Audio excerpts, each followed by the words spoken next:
Etiketei erreparatzen aldiezu elikagaiak erostean edo pentsatu gabe erosten duzu. Nahita esku edukiak honako hauek dira. Produktuaren izena. Produktu batzuk antzekoak dira, baina ez dira gauza bera.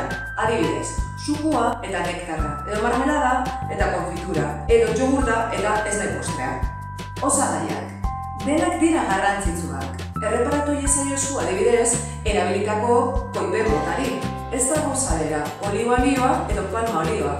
Edo azukrak izan ditzakeen, izan ezberdinei, fruktosa, sakarosa, maltodextrina eta ez ahaztu alergenoak.